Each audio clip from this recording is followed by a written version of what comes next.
Assalamu alaikum wa rahmatullahi wa barakatuh, and a very good day to all.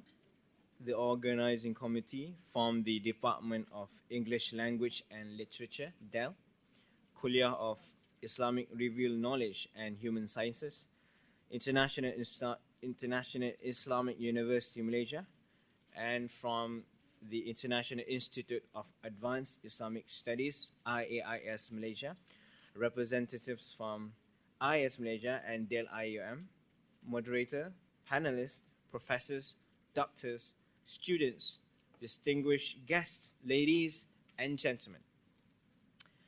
In conjunction with the Tolkien Reading Day, we would like to welcome everyone to the forum, Unlocking the Enigma of the Lord of the Rings. Firstly, I would like to express the heartiest appreciation from IAIS Malaysia to DEL IIUM for being such a wonderful host in organizing this unique, one-of-its-kind event that attempts to take appreciation of literature to a new level. One may inquire, what does an Islamic institute like IAIS Malaysia or DEL IUM have to do with the Lord of the Rings? Well, ladies and gentlemen, this event will try to uncover the secrets and magical things behind the Lord of the Rings. The things that were, things that are, and some things that have yet to come pass. But in a bigger picture, this event is meant for the development of literature, arts, culture, and education, delving in depth on universal values of good and evil, of morality from various perspectives, including semiotics and symbolism in the literary works. Why is the Tolkien's work so significant, especially to the students of literature? Since its publication 65 years ago, J.R.R. Tolkien, The Lord of the Rings, has emerged as an international phenomenon, transcending its humble origins as the pastime of an Oxford University professor, traversing cultural boundaries to sell more than 150 million copies worldwide in over 38 languages.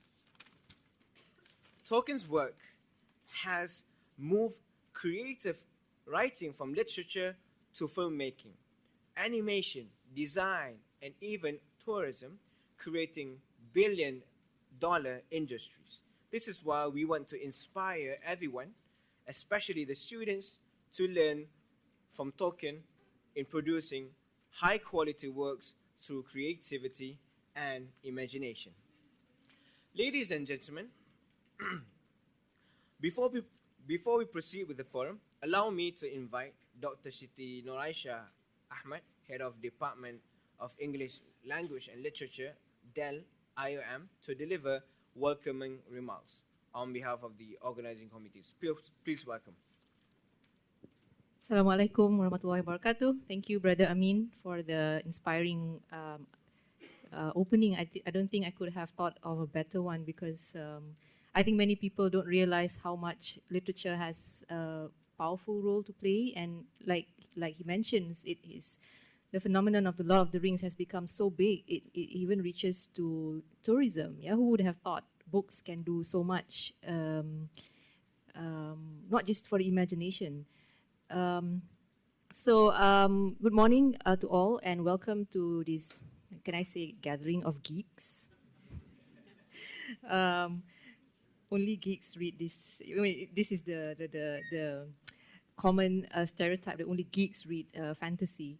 When I received the invitation from Dr. Razi, I was quite surprised, but also excited. Like, why IIUM? As you all know, it's like Tolkien and UAE don't exactly go along. But I thought, why not? This is something new and fresh, and I think the younger audience would appreciate it better. And so here we are. So I would like to welcome the representatives from the International Institute of Advanced Islamic Studies, Dr. Razi, Brother Amin, Dr. Alexander, Dr. David, as well as Miss, I'm sorry, can't call your name. Is it Buveneswary? For taking the time to come here and sharing your scholarship and expertise on language and literature, as well as culture.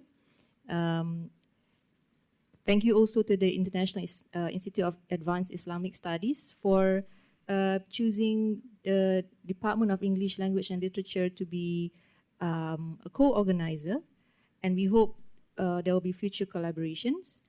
And also, I hope that these events will inspire all of you to pick up Tolkien. I'm sure you've watched The Hobbit.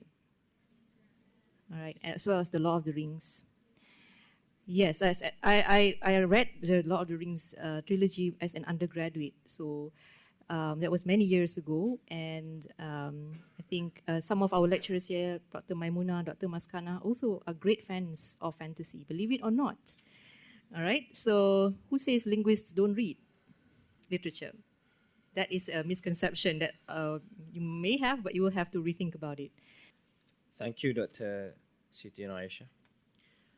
For the next agenda, I would like to invite the moderator, Dr. Nur Madiha. She was my lecturer when I was an undergraduate in Selbad, or known as Selbad. So, ladies and gentlemen, now I am welcoming everyone to share in the adventure that we arranged. So, Dr. Madiha, let the journey begin. Assalamualaikum everyone, good morning. Today we are gathered here to celebrate this year's Tolkien Reading Day. For those who are unfamiliar with Tolkien Reading Day, it falls on the 25th of March every year. It was first organized by the Tolkien Society in 2003 in order to, as a means to celebrate Tolkien and his works. So today we have three esteemed guests. All right, so from the nearest one to me is Miss Buveneswary Pillai. Miss Pillai is a former lecturer at Taylor's College. She taught literature and English for Cambridge A-levels. She had obtained her Bachelor's in Arts and also Master in Arts at the University of Malaya. So today, her talk will be on myth, fantasy, and fairy story in Tolkien's Middle-earth. All right. So next to Ms. Pillai is Dr. David Tneh. So Dr. David Tneh is currently the Dean of the Faculty of Creative Industries at University Tunku Abdul Rahman, or UTAR. He had obtained his PhD in English from the University of Malaya in 2015. And his research was on Arthur Miller's The Crucible, I believe. And his writings also explore, among other things, themes of hysteria and power. Right. And last but not least is Dr. Alexander Wain. He is a historian and associate research fellow at the International Institute of Advanced Islamic Studies, Malaysia. Dr. Wain obtained his PhD at the University of Oxford in 2015. His research examines the likely role of Chinese Muslims played in the conversion of people in the Nusantara between the 13th and 16th centuries. His areas of research also include Islam in China and Southeast Asia. All right, so please welcome our guests. Okay. So, Lord of the Rings was published in 1954, and ever since it has become a worldwide phenomenon, selling over, like Brother Amin has said, 150 million copies, and I believe today it's translated in over 50 languages. It was also ranked as one of the best-selling books of all time by a number of authorities, including Amazon. And biographer Tom Shippey calls Tolkien author of the century. Right? So Peter Jackson's adaptation of the book into film from 1999 into 2001 introduced the book to a new generation of readers. So what we're going to do today is actually unlock or discover what contributes to the enduring success of the book all these years and why it still manages to capture readers' imagination. Okay, so first up, let me call upon Ms. Pillai to give a talk on myth, fantasy, and fairy story in Tolkien's Middle Earth. Please welcome Ms. Pillai. Hey, good morning, and thank you to all for having me here. So, and also I'd like to welcome all fellow and Tolkien enthusiasts.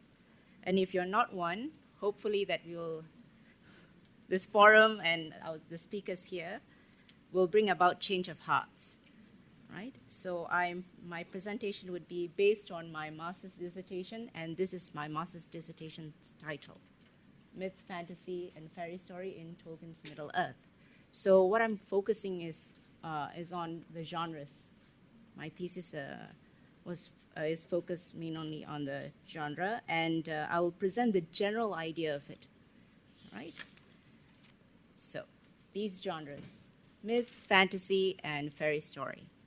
Often these genres are misunderstood. So how are they misunderstood? Myth.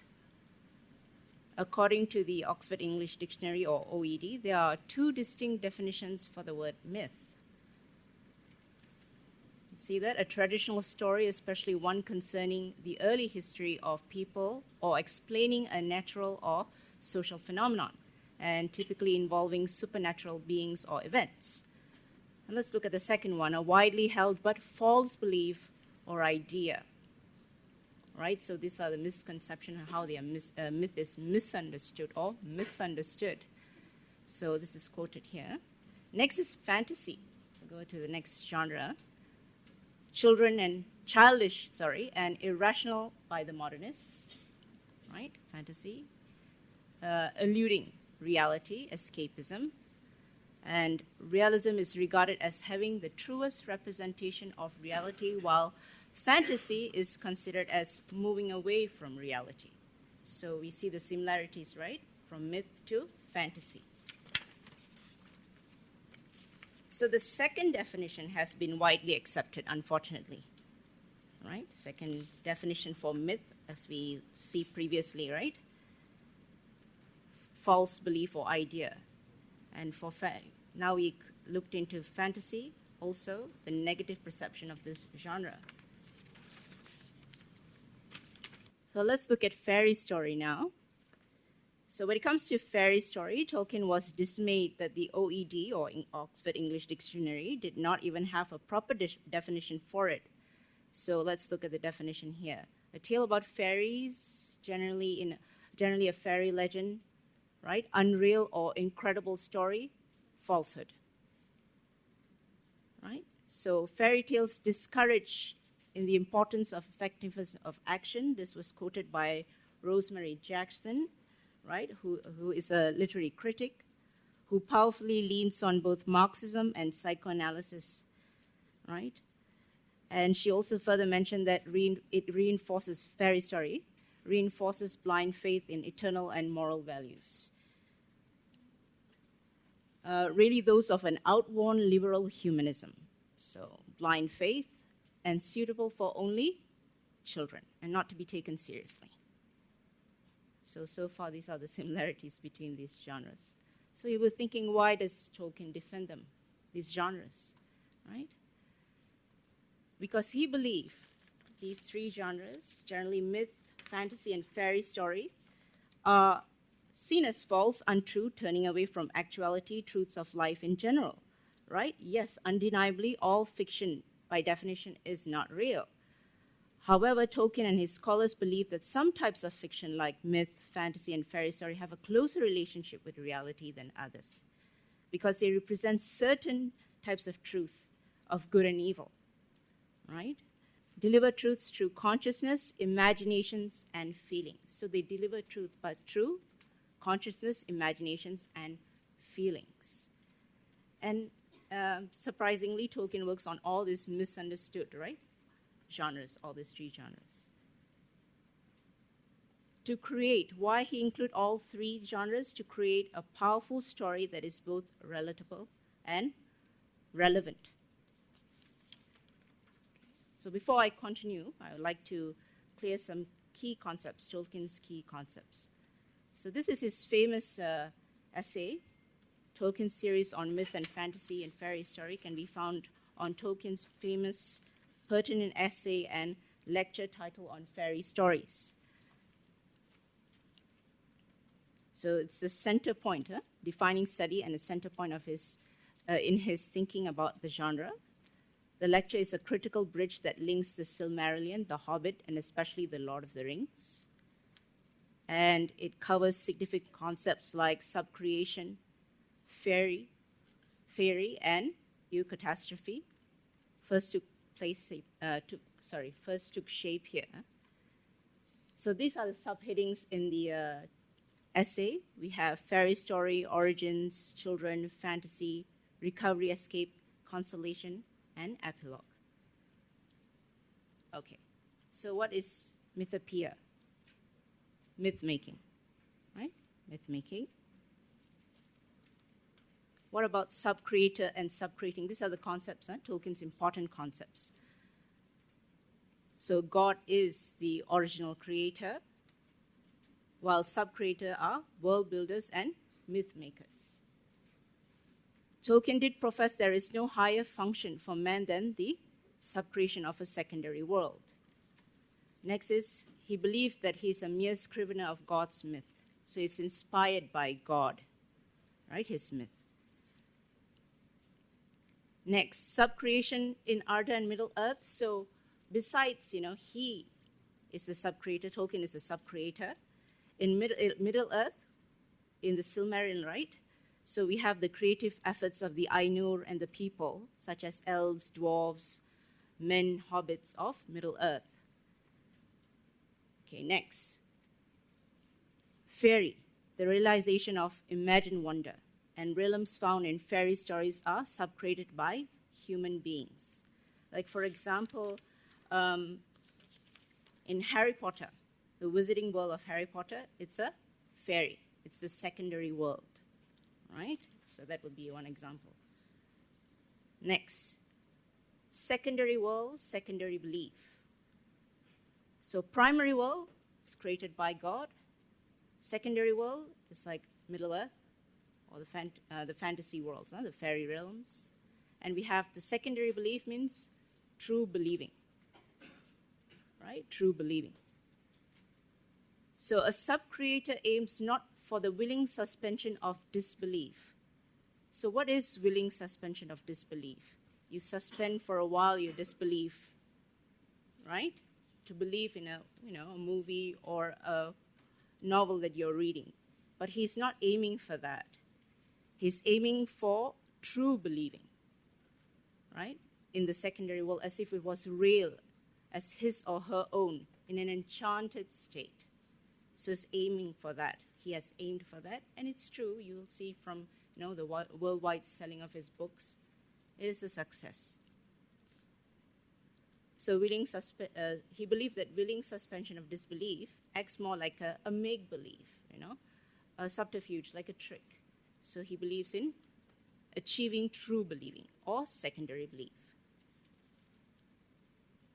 Okay, this is important to evaluate in entirety. So what do I mean by that? To avoid reductionism or the study of bits and pieces. So if you look at Vladimir Prop's theory of narrative structure in fairy tales, maybe you can go back and read about Vladimir Prop.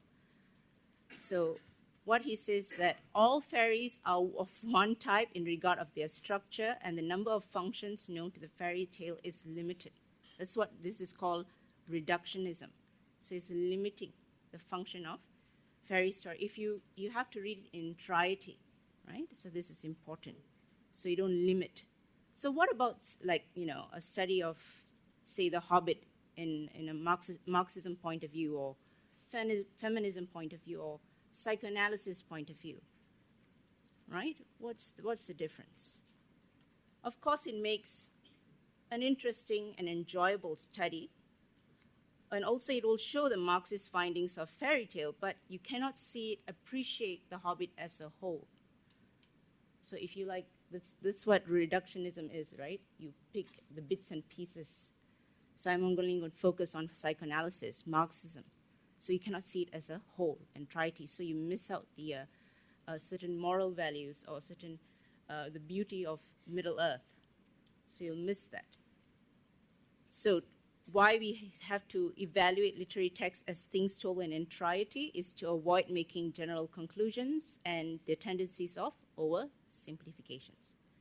So if you look at Tolkien's Legendarium, we have the Silmarillion, the Hobbit, and the Lord of the Rings. So you have to read the Silmarillion first, then you go towards the Hobbit and Tolkien, but I did the other way around, right? Because that's a bit challenging text, the Silmarillion.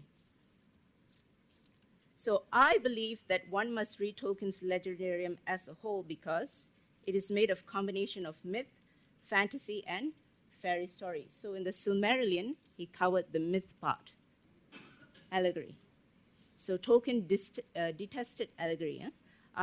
He mentioned, or he states, I cordially dislike allegory in all its manifestation and always have done so since I grew old and aware enough to detect its presence. I much prefer history, true or feigned, with its varied applicability to the thought and experience of readers. I think that many confuse applicability with allegory.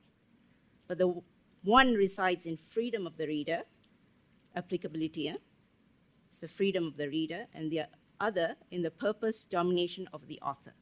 Allegory is the domination of the author. So allegory forces the ideas of the author onto readers, thus limits the interpretation of stories, right? So, for example, we have Saruman here. Neither Saruman nor the chapter, The Scouring of Shai and Return of the King, reflect the political situation of England, which is post-World War II. He doesn't want to limit your perspective to that only. Oh, this was inspired by post-World War II, England post-World War II. You have to see it like as they are suffering in the chapter of the hobbits. They have suffered in that chapter. That's all. Don't limit your interpretation. Next, the reader should be free to derive meanings from the narratives without having to adhere to any fixed interpretation, because it will limit or diminish the truths of story. Let's take Harry Potter again, for example. When you come across Dementors, immediately you think of Nazguls, right? The 9 riders, right? 9 riders who are corrupted by the One Ring.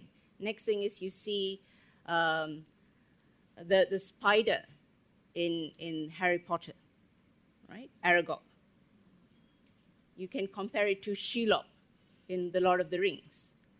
So you're not going to say, oh, J.K. Rowling copied Tolkien. That will be reductionism. You have to see it as she was inspired by Tolkien, right? That's why he cautions allegory.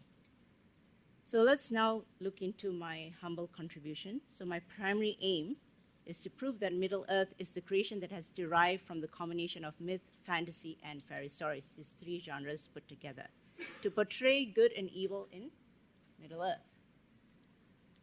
So a lot of critics have questioned, is Tolkien's world or Middle-earth applicable to reality, right? And also, I'm going to look into that. Is Middle-earth applicable to reality or not? Or is it relevant and relatable to us? So, and at the same time, I'm treating Tolkien's text as a whole and unabridged. So these are some of the articles I've read. All mostly covered fantasy, Tolkien and fantasy, or Tolkien or fairy stories. They don't go into all 3 genres in detail. So I have mentioned previously that the combination of these genres operate like a powerful vehicle, a medium to validate and reveal Tolkien's belief and to demonstrate his powerful portrayals of good and evil in his works. So that medium would be Tolkien's Middle-earth. So he uses Middle-earth to portray that, the good and evil, themes of good and evil. So let's look at myth and religious belief. So Tolkien is a steadfast Roman Catholic. So is Christianity a myth? He believes so. Tolkien believes that Christianity is a myth that became fact. It happened. For Tolkien, myths in general are medium in which God expresses himself through the minds of poets. So that's how powerful myths are. And poets employ the imageries of their mythopoeia to reveal fragments of his eternal truth. Next, myth part of, so previously we see myth as part of religious belief. Now we have myth part of language and speech. So Tolkien was a philologist first before he ventured into literature. So in Middle-earth, we have languages such as Quenya, Sindarin, Western, the Black speech. So he created these languages, Tolkien. Right? So Tolkien declares mythology is not a disease of language. Myth is conceived from the reflex of the human mind, and is expressed using language. So that's why, how do we portray myth? Through language. And he also included his very own languages that he has created. So by including his created languages, he made the world or Middle-earth more believable. Remember the true believing, the secondary believing. Huh? Okay, now myth and traditional myths, right? New myth and traditional myth. So medieval cultures, he was inspired by medieval cultures. And Tom Shippey writes, Tolkien cannot be properly discussed without some considerable awareness of ancient works and the ancient world which he tried to revive. So he tried to revive traditional myths into his world. So he's inspired by traditional myths. Old is gold. Old is gold. So piercing together various medieval myths and ancient languages together to weave the tapestry of Middle-earth as a way of carrying on the tradition for the modern generation. That's why he has included or is inspired by traditional myths. So the application of mythical elements such as, he has included Norse, Finnish, Anglo-Saxon in his own mythology. So he was inspired by these cultures. Okay, myths that depict good and evil. So we see here some of the examples that I've included from Epic Gilgamesh, right? The Egyptian mythology, Hindu mythology, the Buddhists. So in Epic of Gilgamesh, Ramayana, Mahabharata, right? And Nibelungenlied, the German epic poems, mythology has always been a subject which personifies evil. So some of the examples are here. In Egyptian mythologies, the power of darkness like Seth, Bes, and Typhon. In the Hindu mythology, we have ancient gods of Brahmanism. They have evil Mahisha, and the Buddhists name the incarnation of evil as Mara. So in Tolkien's myth, we have also the portrayal or personification of evil, such as the rebellion of, he was inspired by the rebellion of Lucifer, and also of Iblis, like you guys know. Okay, myth in the Silmarillion. So Tolkien viewed myth as the origin or the foundation of his stories.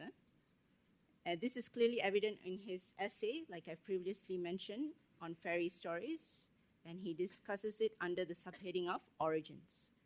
So as the foundation. Okay, next. So let's go through one by one. So the Ainur or the holy ones in the Silmarillion, you can find them in the Silmarillion. The Ainur or the holy ones are in the essence a pantheon to serve the creator, Eru. Manvi, the lord of the air and the leader of the Valar, there's a clear similarity to Zeus. Ulmo, the lord of waters, bears a resemblance to Poseidon. Owl the smith is Hephaestus, and we have Mandos, the lord of the underworld, represents Hades. We have Yavanna for Demeter, Vana mirrors Persephone. Mount Tenequetil, the tallest mountain of Middle-earth, is the antecedent of Mount Olympus, right? The sinking of Isle Numino in Akhelabeth represented his own version of Atlantis myth. And the association of Tolkien's Beren and Luthien of the Silmarillion to Ovid's Pyramus and Thisbe. And Tolkien's Ragnarok is called Dagor Dagorath, which in Sindarin means battle of all. So he was inspired. So this is how I look at it. My simple model would be old myth plus fantasy. You create new myth, which is called mythopoeia, myth making. Then with the new myth, you plus or you add into that fairy story narrative, plus a happy ending, you have Middle Earth. So this is my concept of my study, a dissertation. Okay. Now let's quickly go to fantasy. Fantasy acts besides myth, right? Myth, we have, the inspired by the ancient myth or the old myths. So fantasy acts as a driver, a metaphor for inspiration. So fantasy inspires the subcreation of new myths, motivated by old myths, right? And Tolkien introduces older yet precious morals such as the personal integrity, responsibility, and practical ethical wisdom in the contemporary society. So he introduces old values that he learned from old myths or traditional myths. So fantasy provided new context to reframe myths and to construct new ways, new meanings out of traditional stories, ancient beliefs, and timeless mysteries. One must not discern modern fantasy by only quarrying for old myths. So you're not going to look like, oh, Tolkien was only inspired by Norse, he copied the Norse mythology. You're not going to look at it like that, right? He was inspired to create new meaning, to address contemporary issues, events, and challenges. That's what fantasists do, to subcreate new contexts and new meanings. Okay, let's look at the examples in Middle Earth. So we have in Middle Earth, Tolkien exemplifies his virtues, mentioned above, primarily through his chief characters. So we have, for example, King Theoden of Rohan and King Finrod Felagund, the Lord of Nagrathon, to represent personal integrity, right? King Theoden is eulogized as a great king who kept his oath. And King Finrod, a Noldor who had sworn an oath of friendship to Baron's father, who died saving Baron. So these are examples of personal integrity. Now we have Tolkien's swan, the Hound of Valinor, a great wolfhound, is a fitting exemplar of practical ethical wisdom. And the theme of responsibility is well presented through Bilbo Baggins in The Hobbit. So some of the examples, and there are plenty of examples by Tolkien. So The Hobbit and The Lord of the Rings are not fantasies because they feature dragons, elves, and talking trees. No, they are fantasies because they mythologize human history. So are these values relevant today? Undeniably, yes, right? So you cannot dismiss saying fantasy or myth or fairy stories as irrelevant, right? Or as a place of escapism, deluding or eluding reality. So that's one way. So this King Theoden, and that's Finrod Felagund. Do you guys remember this? Do you know whose it belongs to, this one?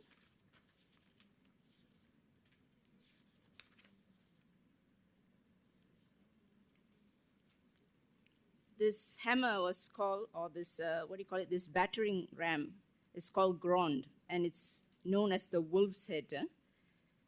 It's in the shape of the ravening wolf. It's named after Morgoth's favorite wolf, Karkroth of Angband. As you could see in the weird names, right, in the Silmarillion. So you could see the movie brought about it back from the Silmarillion to the Lord of the Rings. So once the evil or the Lucifer-like or Iblis-like Melkor, right, wielded this weapon. You can imagine how big he was. And we have, theme of responsibility presented by Bilbo. So what about fantasy and magic? This is one of the reasons why critics do not, appreciate fantasy, because there's magic in it. So Middle Earth is not entirely devoid of magic, no. Usually fantasies use magic as a tool to drive the plot forward. So let's see, Tolkien argued there are two types of magic, actually. A vulgar kind, right, that pretends to produce an alteration in the primary world. A power which in turn seeks only power in this world, domination of things and wills. But then there's a second type of magic, enchantment, right? Enchantment. So it's a contrast to the former kind of magic. It's more of like he described it like it's an elvish craft that does not seek delusion nor bewitchment and domination. So hold on. So where's the example of enchantment? We have here Frodo looking at Rivendell. So a great scene that epitomizes the type of magic is when Frodo encounters the beauty of music at Rivendell. In Rivendell, Frodo was enchanted, and the elven songs and music put him in a spell. And Tolkien describes the spell as dreamlike, that took shape of bright things, right? And is the surrender or submission of the soul to the beauty and nature of art, that kind of magic, enchantment. So in contrast, we have the vulgar type of magic, right? Of, forced by this one ring. So the enemy, Morgoth, Saruman, uses magia to bulldoze both people and things and to terrify and subjugate people. So we're not talking about this type of magic. We're talking about enchantment that heals, right? That inspires. So what about escapism? So we have escapism. Tolkien was accused of, Middle Earth is accused of escapism. So critics have accused escapism as means of desertion and treachery. They have confused escape of the prisoner with the flight of the deserter, and to prefer the acquiescence of quisling or traitor to the resistance of the patriot. So let's see, but Tolkien's escape, right, endeavors to show the portrayal of good and evil, recovery of sight and mind. So you escape to gain recovery of the sight and mind, to be guided by faith in goodness and God instead of being predisposed to evil and negative thoughts. So you're escaping to be healed, to be consoled. Tolkien's evil, not a Manichaean one, right? Not a Manichaean one. A Manichaean view is a dualistic view of good and evil. So there's a clear demarcation. That's good, that's evil, right? But in Tolkien's evil, it's not like that. Evil beings in Middle-earth were initially good, but gradually became perverted and corrupted. That's the difference. They were initially good. So Tolkien's view of evil resonates with the Augustinian notion of evil. Absolute evil does not exist. Absolute evil does not exist. The source of evil would be inordinate desire, uncontrollable desire, temptations. That is the source of evil. Right? So people were born initially good. We're all born initially good. So what tempts us is our inordinate desire. So we have few examples here from Tolkien's Middle-earth. We have, this one would be the Silmarils, the excessive desire for Silmarils in the Silmarillion. Then we have the greedy desire for the Arkenstone in the Hobbit, and the lust for the Wandering in the Lord of the Rings. And the hideous race of orcs, right, were bred by Melkor in envy and derision of the elves. So they were, changed.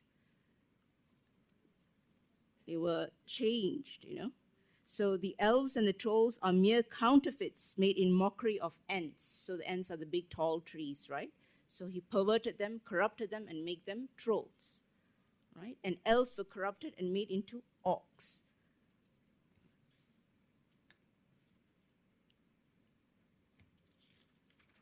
So an escape to Middle-earth will verify that evil and immorality, do not last and will eventually become nothing and meaningless. So in a similar way, when the Wandering was unmade, Sauron, who coveted a dominion, was vanquished and became a mere spirit of malice that gnaws itself in the shadows but cannot again grow or take shape. And we have also Frodo, right? Frodo was appointed to destroy the ring. But he didn't make it. Who did it? Gollum, the evil one, who saved the day at the end. So that's why it's not a clear demarcation of good and evil, right?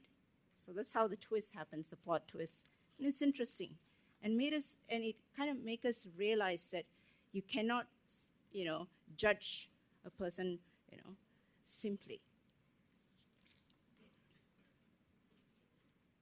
So we have fantasy and nature. How do we see that? Ideas of, it's portrayed through the ideas of emotions of the earth. And humanity is part of earth and nature. So it's relevant to us. Fantasy is relevant to us. And we, inspired by myths of past, Tolkien fantasizes new versions of personified nature. So also besides that, it signals the shifts in plot. And in The Hobbit, we have the rock-hurling stone giants. The stones are personified as stone giants. We have that.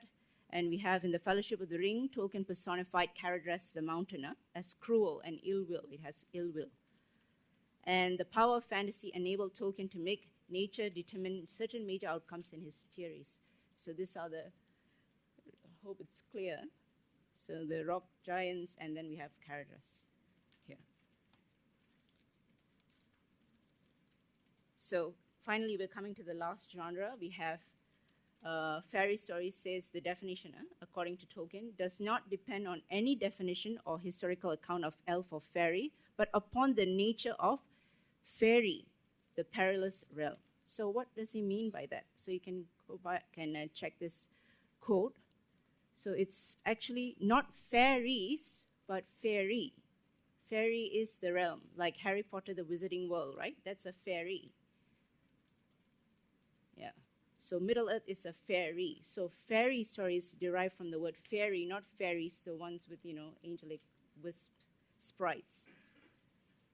So, and in the state of enchantment, you're in the state of enchantment. That's how it is fairy. Fairy stories came about for Tolkien.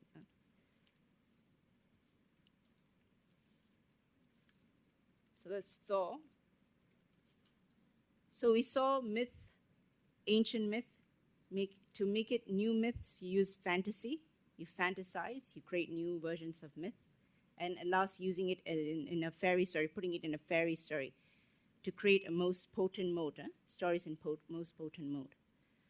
So we have Norse god Thor. He's from the Olympian nature myth. So Thor was a product of human fantasy, right? So Thor is the personification of thunder in the mountains and splitting rocks and trees. And the story that is spoken of Thor is certainly a fairy story. So as long as there is a fairy story, there is Thor. And when the fairy story ceases, that would remain just a thunder. Right? Okay. So it's using the visions of fantasy. Okay.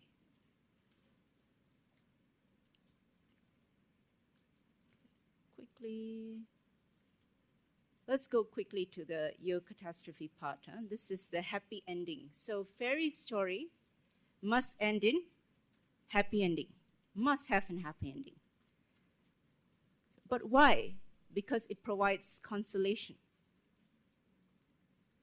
Tolkien named this neologism as eucatastrophe. Eu means good catastrophe, or happy disaster, or happy sudden turn. So how is that? Eucatastrophe in Middle-earth. So I'll quickly look forward. So, yeah, one good example is the resurrection of Christ. We thought he, was crucified, he died, right, on the cross. But then once he resurrected, there's a twist. There's a happy ending there, right, to the Gospels. So that's one example. He was Christian, and he believes Gospels are fairy stories.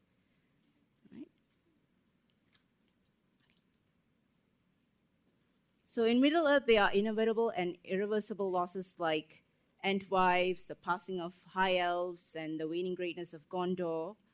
But there's possibility of grace. That's what he's providing with the happy ending, not a simple happy ending or a lie. He's not providing us a lie, but a possibility of grace. Right? Frodo had suffered many pains and withstood many obstacles in journey before he's allowed a passage to the undying lands. That is the possible grace, but he had to suffer first. That's Tolkien's happy ending. So eucatastrophe provides consolation that good things can come from catastrophes. Keep that in mind. And Tolkien's eagles, when they are fighting in the middle of war, then they come and sweep and save our characters. Right. So that is also eucatastrophe. Eh? So this is the undying lens. And I think the most happy ending would be when Aragon was crowned king. So the joy of happy ending for Tolkien is actually related to reality. It's through many sufferings. And it also denies the universal final defeat and provides hope. Like we cannot be defeated. We must be hopeful. That's what Tolkien is providing through his happy ending to his eucatastrophe. All right, thank you, Ms. Pillai, for enlightening us on the misunderstanding concerning genre.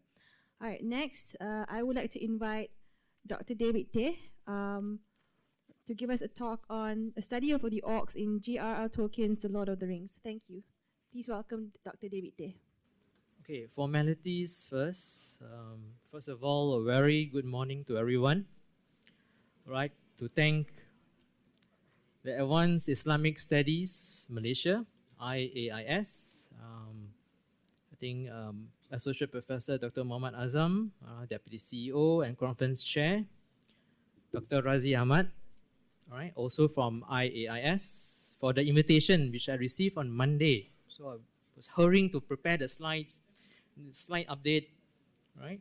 And as well as UIA for being the organizer of this wonderful forum. Of course, I would like to say thank you also to Dr. Siti, the head of the department, right? Department of English Language and Literature, Dr. Wan Nur Madiha, right? Mehdi, right?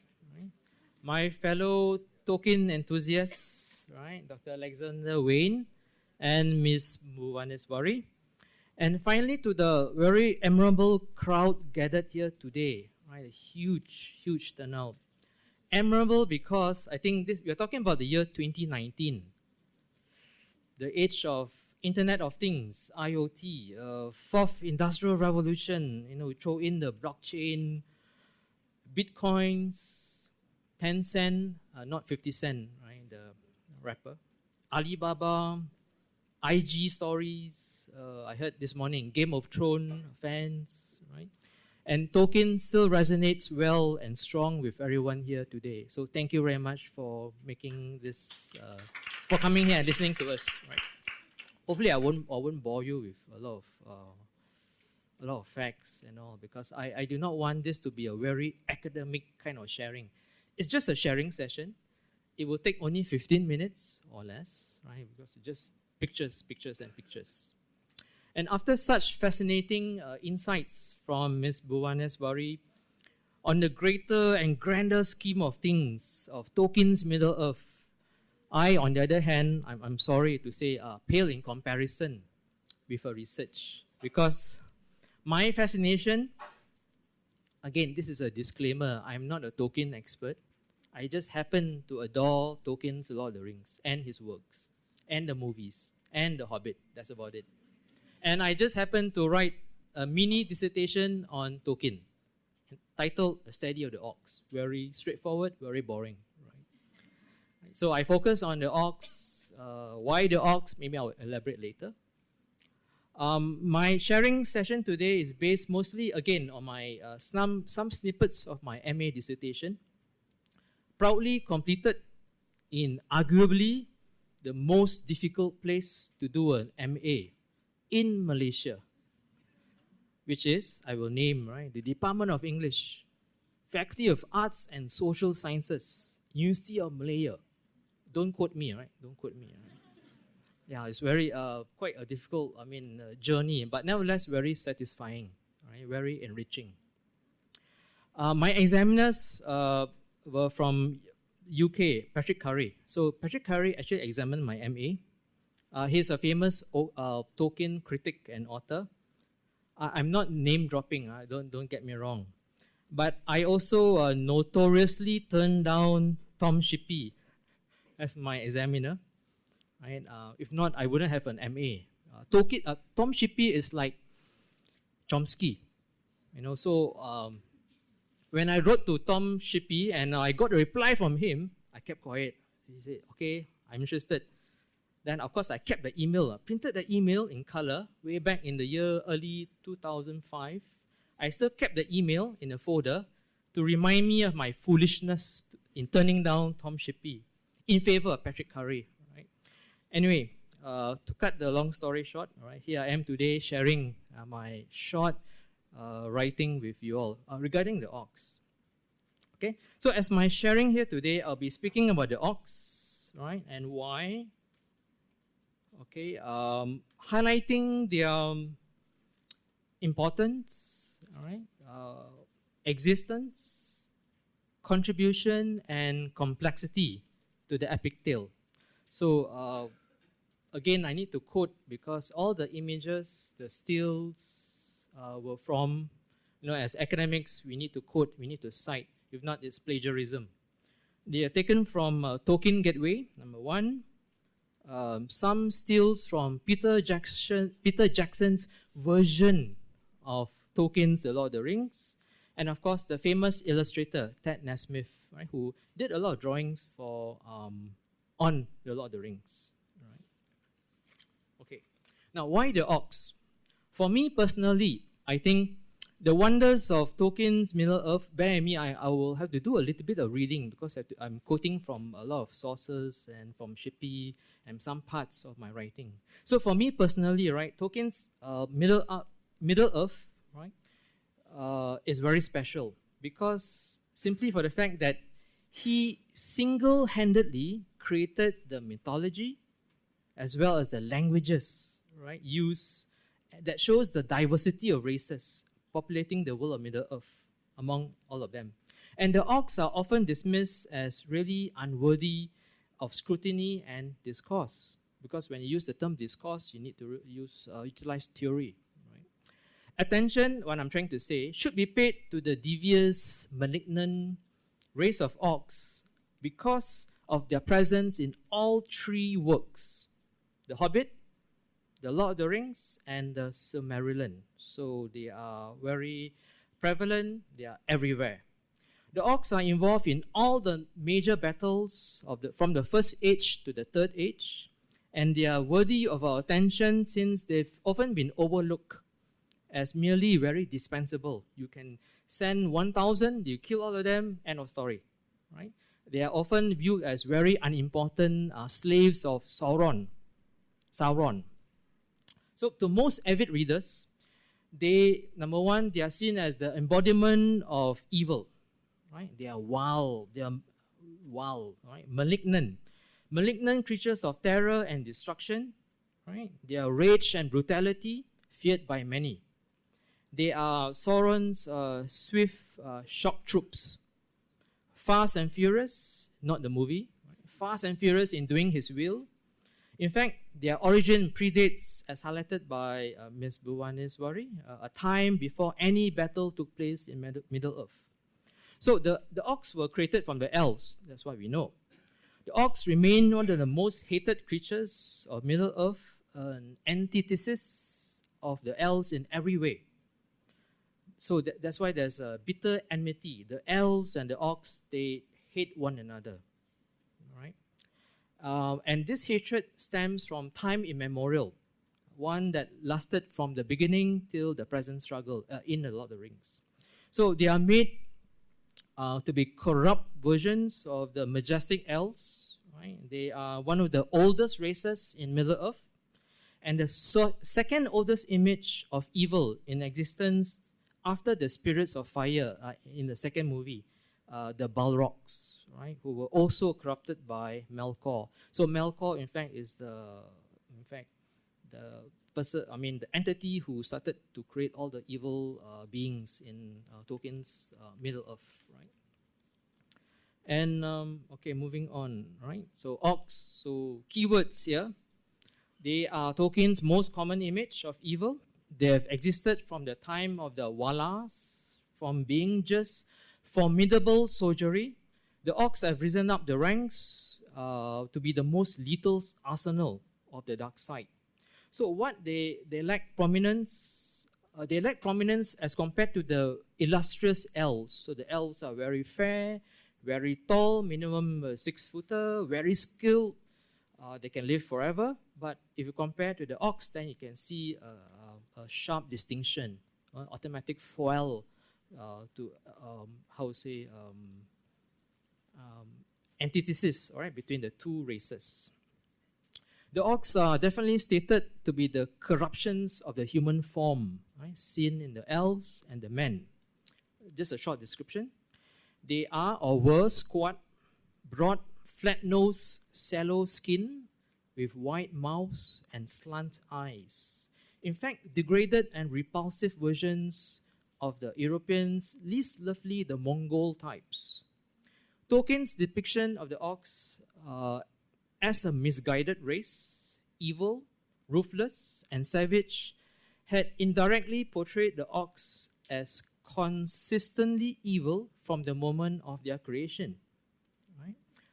And but I'm trying to highlight here that what the critics have failed to take into account was the goblin race of the ox was in fact created from the elves, and the elves are described to be, again, I quote, firstborn, the immortal elder race of Middle-earth, the noblest of the children of Eru, right? Quoted from Tyler.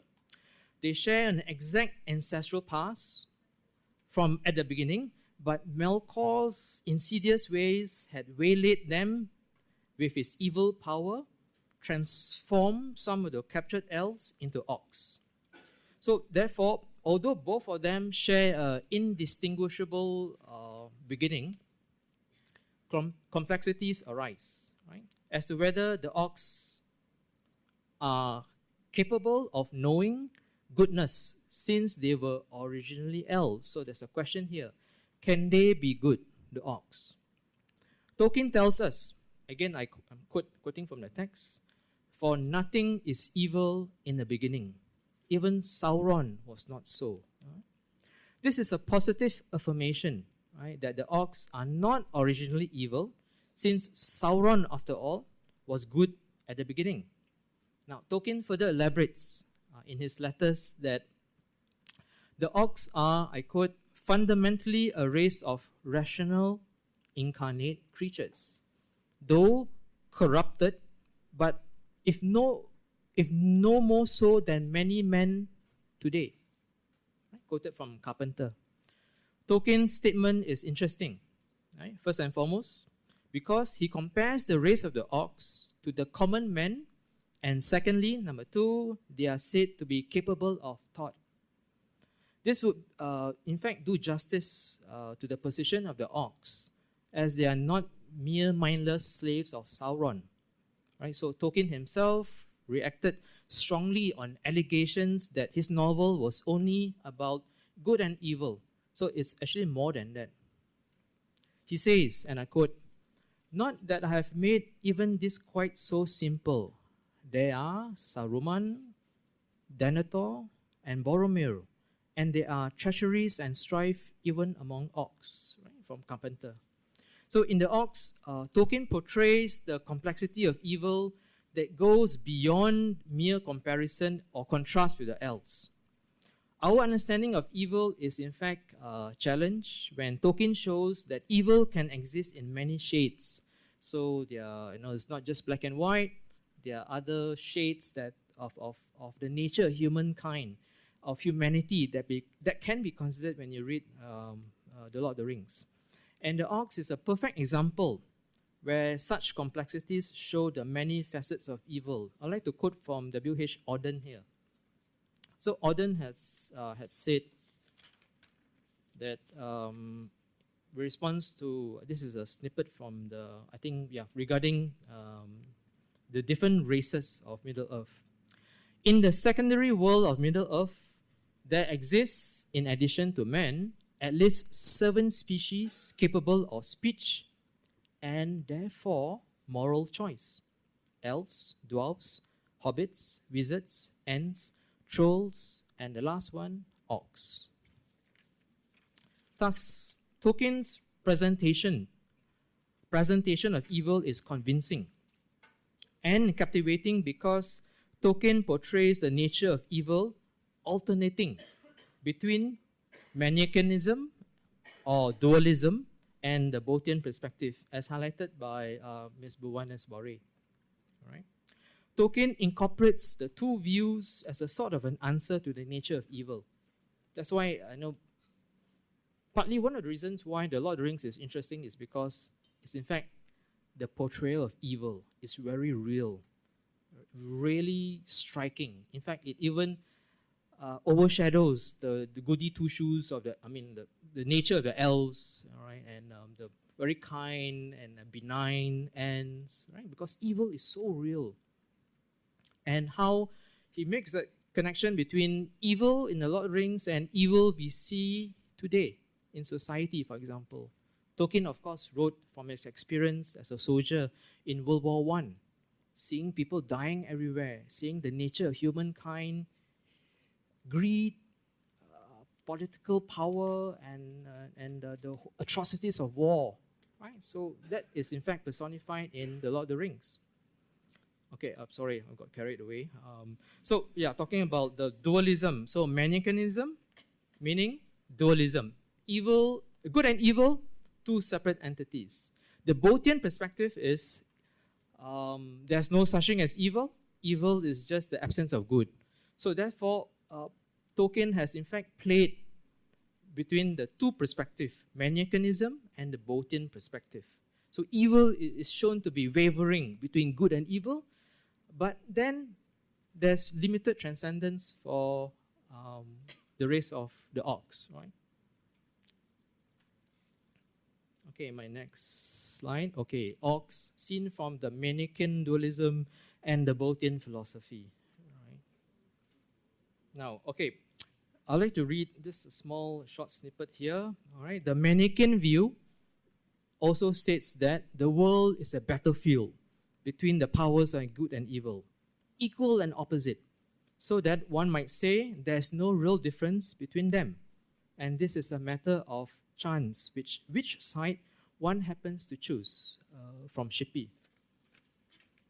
Evil is then made out to be an independent entity, a force of its own, while the Botian perspective is that there is no such thing as evil.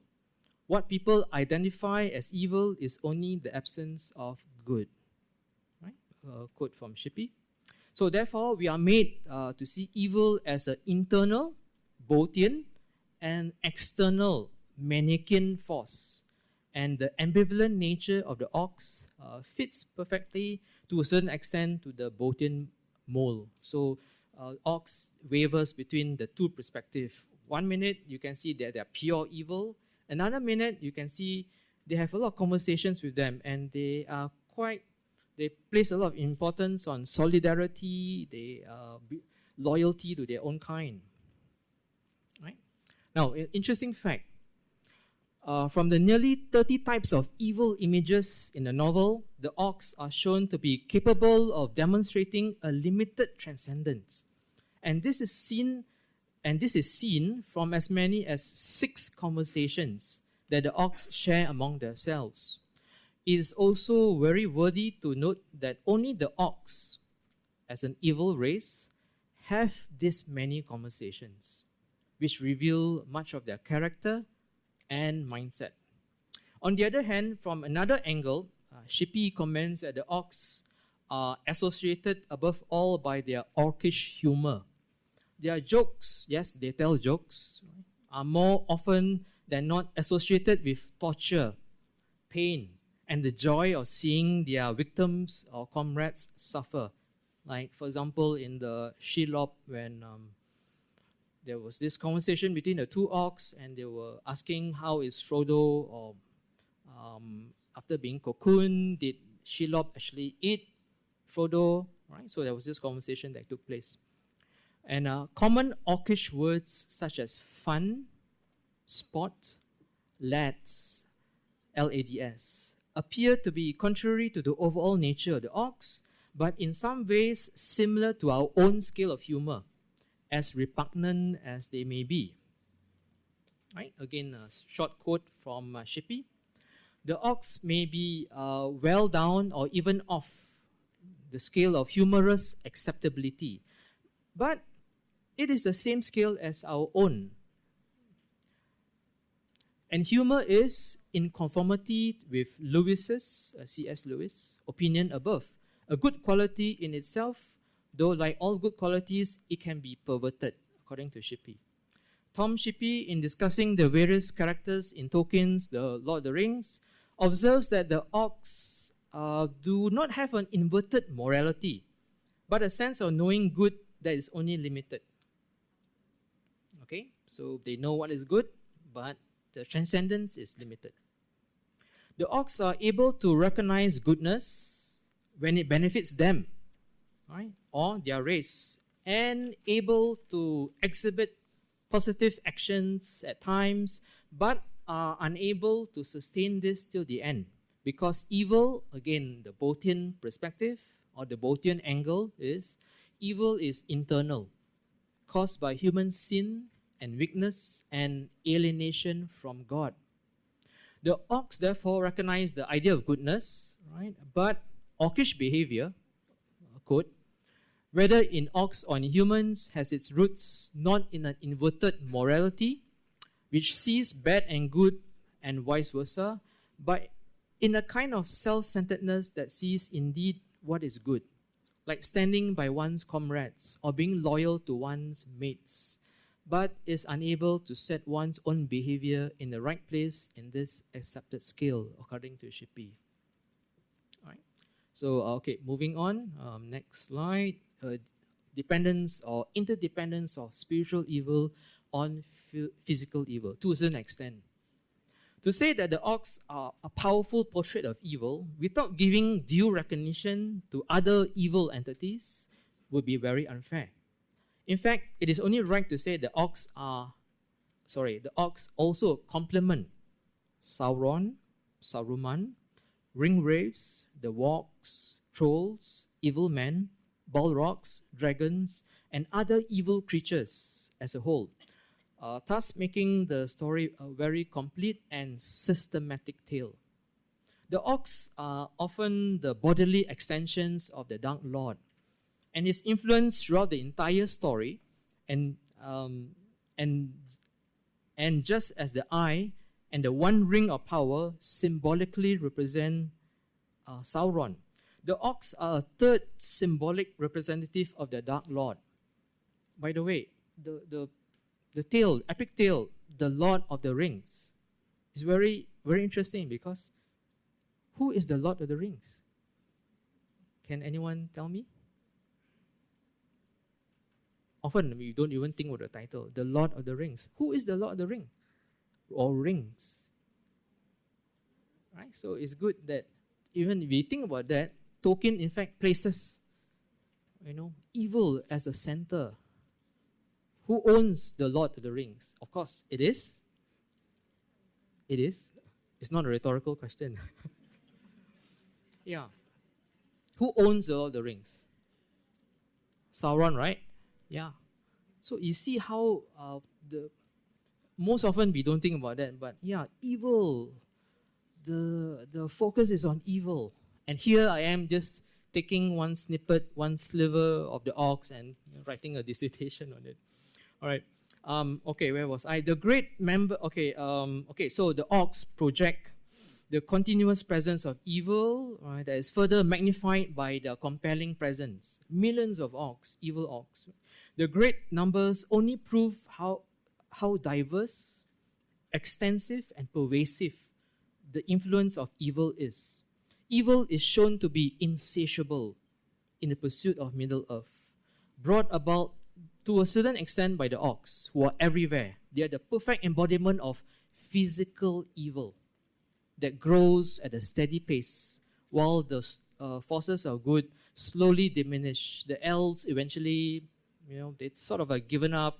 They want to move away to the perfect paradise, right? To the lands. Right? They are tired of fighting, tired of helping the humans. Humans are full of greed, and the race of the elves are, if man has not fallen, men will be like elves. Right? That's Tolkien's worldview. Right? If not because of the original sin, men would be very close to God. So on the other hand, men are not perfect. So often we see the the intersection of the human-orc-elves relationship, humans, elves, and orcs. So in fact, it's all tied together, right, with the greater scheme of things. Perhaps that Dr. Wain can, of course, highlight that, right? Okay. So the sheer physicality of the race throughout the story. Okay, I'll just show you this slide first. Is more than that of the other creatures that justify the fact that they are indispensable and important. As such, as Sauron needs his one ring of power, the orcs are important, if not indispensable to the Dark Lord throughout all the 3 ages of Middle-earth. One could only wonder how Sauron could do without the race of the orcs, just as the orcs have been aiding Melkor with the dragons and Balrogs in the days of Silmarillion. They now reprise their extension of their roles in the Lord of the Rings with great effect and force. Whether or not the orcs are merely animated characters of Sauron does not in any way affect them as effective physical images of evil that are unnerving as well, scary. Right? Just as the orcs have evolved from the mischievous goblins, from the McDonald's tradition to the present day form, the orcs of Tolkien's The Lord of the Rings will remain in their own distinctive way as an ingenious creation that has empowered the story to be very compelling and profound. So I talk about the timeless appeal of evil. It is very convincing, right, that the certain timelessness of Tolkien's work includes the portrait of evil. Right? So Tolkien's portrayal of evil in the story was so convincingly done and true to life that at times they managed to overshadow the rest of the good characters. Right? The point here is that the appeal of the book also lies in its images of evil, in which we see the race of orcs as playing a very forceful and indispensable role.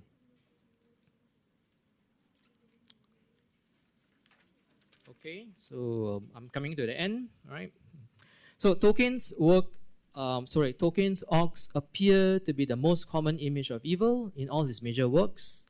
They seem to rank low in terms of importance and intelligence, but their form, function, organization, versatility, and commitment is very commendable for a race that is ignored by many.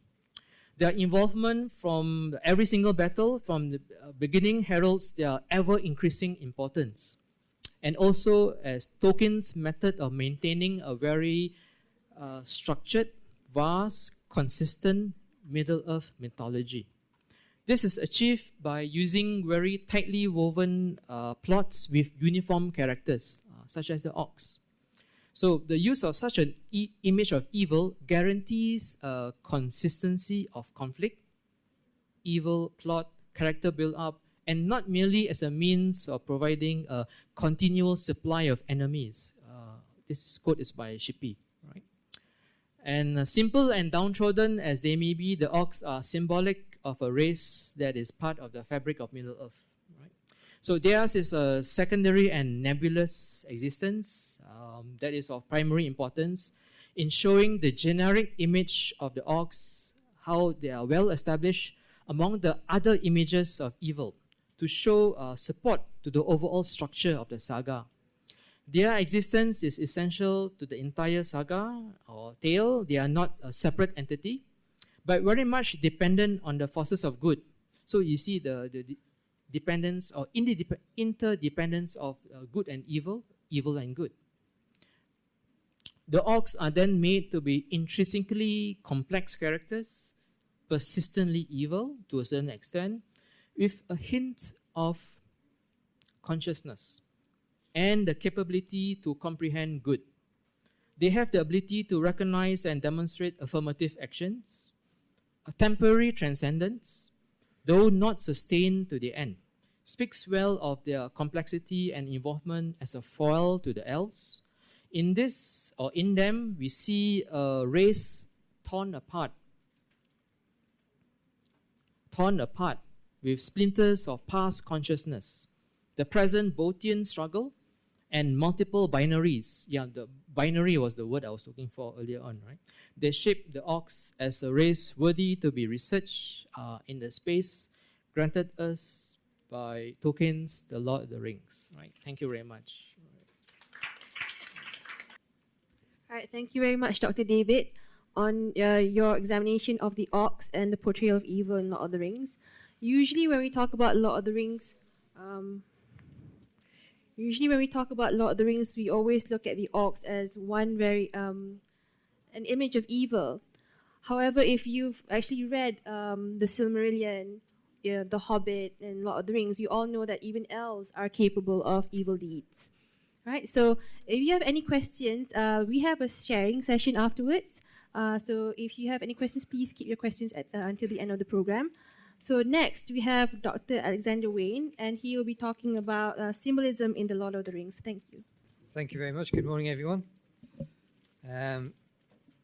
I'll begin by thanking IIUM for letting us host this event, which is a first for us, doing something on literature, being an Islamic institute. So we appreciate that. And also like to thank Dr. Razi for talking me into doing this after many years of trying. And thank you for turning up and for listening to us. So I'm going to talk about symbolism in the Lord of the Rings. But obviously I'm going to have to start by problematizing that, because as my colleague pointed out in the first very detailed presentation, Tolkien was very adamant that there's no allegorical meaning behind the Lord of the Rings. There's no kind of deeper meaning, because obviously when we say symbols, we mean kind of objects in the text which are used to express ideas beyond the text itself, right? And there have been many attempts to try and see a kind of a deeper meaning in the Lord of the Rings. So my colleague mentioned about Middle-earth being England, both before and after the Second World War, with the ring as a metaphor for the atomic bomb. There's been other attempts as well. So some people have seen Sauron as Stalin and tried to interpret the Lord of the Rings as a kind of anti-communist parable.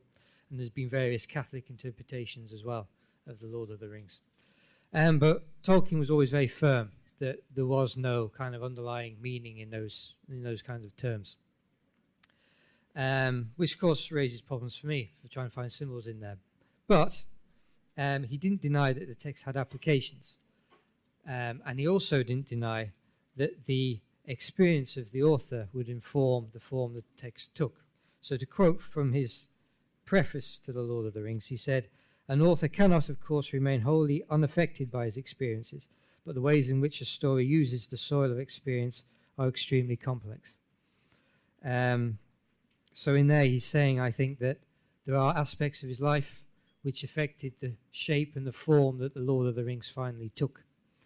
And it's those that I want to explore today. So whereas my colleagues have taken a very kind of literary approach, which is very appropriate, I'm going to take perhaps more of a historical approach, being a historian myself, and look more at what events in Tolkien's life shaped the Lord of the Rings, that gives it the form that it takes, which maybe aren't symbols, but they represent a kind of a deeper layer of meaning beneath the text. So it's not just simply myth, it's not just simply fantasy, it's reaching back to actual events and taking shape from those. And I'll also look briefly at what it means today. So as a point of entry into that, I'm going to start with a quotation that Tolkien read out during a BBC interview in 1970, I think, which is available on YouTube, and maybe some of you have seen it. But when he was asked, what does the Lord of the Rings mean? Does it mean, Second World War, Stalin, etc.? He denied that there was any allegories, but then he pulled out of his pocket, his wallet, and took out a slip of paper, a newspaper cutting, which he'd been saving since the 1930s. It was a quotation from Simone de Beauvoir, who was a French philosopher of the 20th century. And he said that this, for him, was the meaning of the Lord of the Rings. So I'll read it. "There is no such thing as a natural death. Nothing that happens to man is ever natural, since his presence calls the whole world into question. All men must die, but for every man his death is an accident. And, even if he knows it and can give some sense to it, an unjustifiable violation." So, he said that for him was the meaning of the Lord of the Rings. The key spring, he called it, the thing that you turn and then it opens. But of course, what does this mean? I want to take this as a jumping off point. What does he mean by this quotation? I think there are 3 points that emerge for me from this. First is the idea of death, right? That all men must die. The second is that death is an unjustifiable violation, right? Which hints at the importance of preserving life, I think. I think those 2 points go together. But there's also the idea of man's conflict with nature. So in the second sentence there, nothing that happens to man is ever natural, since his presence calls the whole world into question. That's a very philosophical way of saying that man has free will, that he can go against the natural order, he can subvert it, he can change it, he can tear it up and cause problems by doing so, right? So I think those are the 3 points that he's hinting at in this quotation. And I think from these, when we look at Tolkien's life, when we look at his biography, there are 2 points that I think these 3 issues linked to in Tolkien's life. The first is the idea of a necessary or just war, so Tolkien's experience of war, and also a need to preserve nature, of being in balance with nature, of maintaining, respect for the fact that although we have free will, that we exist in this natural environment. So that's what I'm going to try and show, mostly by talking about Tolkien rather than literary allusions, as I said. Now I'm going to take those 2 points, though, in reverse order, because that's for chronological reasons, because I think the idea of nature and the preservation of nature emerges first in Tolkien's biography. So we'll start with that. So as we all know, nature plays a very large role in The Lord of the Rings, right? It's a very powerful image. It creates identity, it creates a sense of space, and it even actively participates in the narrative, with trees that come alive and so on. So let us see, where does his ideas about nature come from? So, Tolkien was born in 1892 in Bloemfontein, which is in South Africa. Now, it's a very dry, arid climate, as you can see from the picture. Not many trees, scrubland. The mountains are all very dry and arid, like a desert. And this didn't agree with Tolkien. He was a very sickly child, and the dry environment didn't suit him. So at age 3, although he did remember being in South Africa, he had a memory of it, at age 3, his mother therefore had to take him back to England to recuperate for a break. But as soon as he left, shortly afterwards, his father died of rheumatic fever. Now, his father was English, I hasten to add, but he'd been posted in South Africa because it was part of the British Empire at this point. But this created a lasting association for Tolkien, which we'll come on to. But when he went to the UK, he settled in an area near here. He settled in a Worcestershire village, now part of Birmingham, called Solihull. The E is silent on the end of the word there. Solihull. Now, although that is now part of urbanised Birmingham, Birmingham's a very large city, the second largest city in England, at the time it was rural, as you see there. And it was surrounded by these hills, particularly the Malvern Hills and the Clent Hills, which are shown there on the slide. And these were full of Iron Age remains and stone circles like the Witchbury obelisks, which you see there in the corner. And Tolkien would spend many hours exploring these with his mother and with his younger brother. And his mother would teach him botany about trees. And this he would later describe as one of the happiest times in his life. And it instilled in him a deep respect and a deep love of nature. And he always held that in contrast with the very dry, arid environment which made him ill in South Africa. Also, just now to start trying to link this with The Lord of the Rings, in Solihull, he used to play at the mill, which is still preserved in Solihull. It looks like that. And the mill in the Shire, Sandyman's Mill, he said was based on that mill. Equally, he also used to play at his Aunt Jane's farm, which was called Bag End, which obviously then finds its way into the novel. But, as I said before, Solihull, this very idyllic village, as you can see from here, was being swallowed up by Birmingham, which was an industrialised city. And in fact, although this makes Solihull look very nice, Actually, this is just a little corner of it. It's been preserved. The rest of it is all built up, houses, factories, and so on. And this started during Tolkien's brief stay there. And he would later remark, the country in which I lived in childhood was being shabbily destroyed before I was 10. Now, so he starts to dislike urbanization in contrast to his love of nature. And this got worse in 1904 when his mother died. She died of diabetes, leaving Tolkien an orphan. And he was sent to Edgbaston in Birmingham to live under the care of Father Francis Xavier Morgan, who was the family priest. And there he encountered, for the first time, the heavy industrialized Britain, as you can see here. A world full of smoke, grime, poverty, factories, kilns, forges, and so on. A very different world from the countryside. No trees, no grass, only weeds and concrete.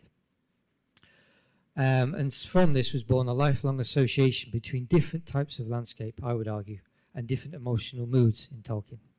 Because Tolkien would forever shun the machines and industrial environments. He famously, for example, would never drive a car. He went everywhere in a bike, on a pedal bike. He didn't like cars. And again, this links back again. It's a similar environment, a dry, arid environment to South Africa.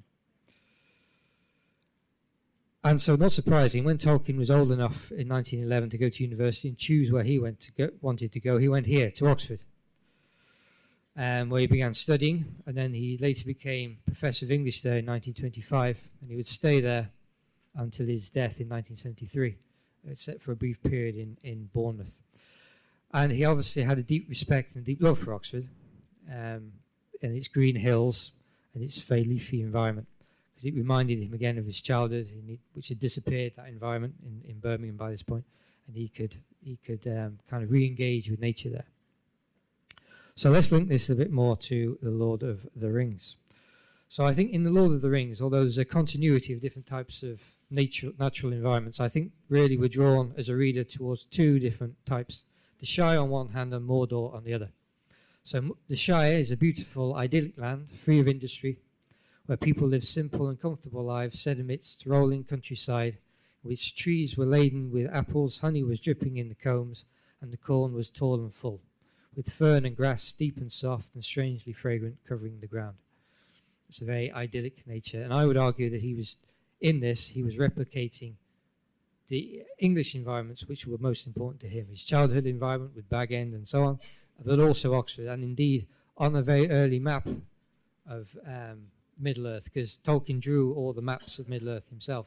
On a very early map, which I saw in Oxford in the Bodleian Library where it's kept, beneath Hobbiton, where the hobbits live, he had written Oxford in brackets. So he clearly had an association in his mind between the two places. Whereas with Mordor, turning to that, we have something which is described as a dying land not yet dead, in which only withered, grey and thorny vegetation could survive, with the volcano of Mount Doom sitting in its centre surrounded by forges and mines. Again, this resembles, I think, the industrial environments of industrialised Britain. And indeed, I think it's worth mentioning that in Sindarin, in Elvish, Mordor means the Black Land. And in England, Birmingham is often referred to as the Black Country because of its industry. I don't think that's a coincidence. And indeed, we can make a further link there, because when Tolkien lived in Edgbaston, he lived near a road called Waterworks Road. And he would walk along this on his way to school every day. And as he did so, he would go past these two towers. Right? Perrott's Folly, which is the one closest to the camera, and Edgbaston Waterworks, which is the one in the background. Now, Perrott's Folly was built in 1758, and it originally set within a large park called Royton Park. But eventually that land was sold off, and it was industrialised. It was concreted over, the trees were pulled down, and so on. I think this has obvious parallels with Isengard, right, and the industrialisation of Isengard. And then down the road, after that industrialisation had taken place, the Victorian waterworks were built, which have always looked like that, very unappealing, very square, very unattractive, surrounded by, again, concrete and so on. And I think perhaps this is the inspiration for the two towers in the book, right? Isengard and Barad-dûr. But ultimately, I think what we have in The Lord of the Rings, I think, is two, along with those two landscapes, the Shire, very green and luscious, and the very arid, polluted environment of Mordor, we also have the two different groups of people that go along with those. We have the orcs, which are destroyers of nature, cutting down trees, polluting the earth, industrializing it essentially. You think to the film, to Peter Jackson's interpretation, they're working there almost like in factories, smelting iron, making weapons and so on. Whereas on the other side we have the hobbits, who live in harmony with nature, who farm it, live agricultural lives, who only take what they need from it, who preserves the forests and so on.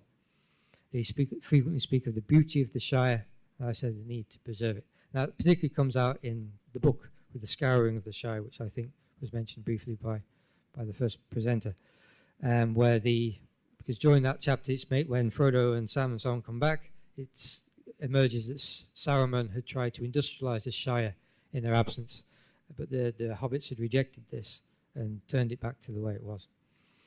So I think that this really is the is how that idea, this underlying idea of respect for nature, which is in The Lord of the Rings, I think it comes out of Tolkien's own personal experiences.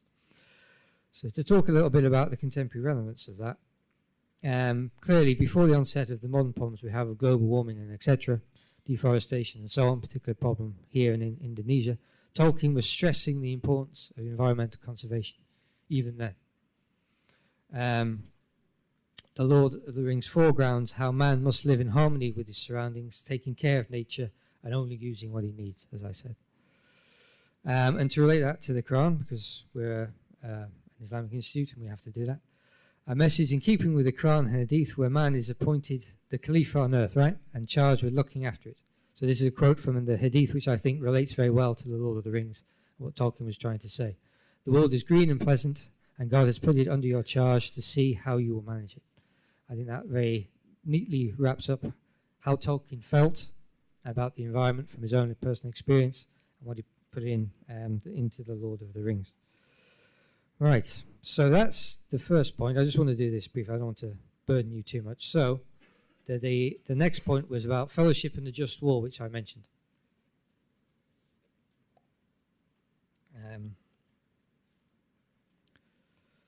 So at the heart of the Lord of the Rings basically is the War of the Ring, right? That's the titanic struggle between good and evil, between the free people of Middle-earth and the Dark Lord Sauron for the control of Middle-earth.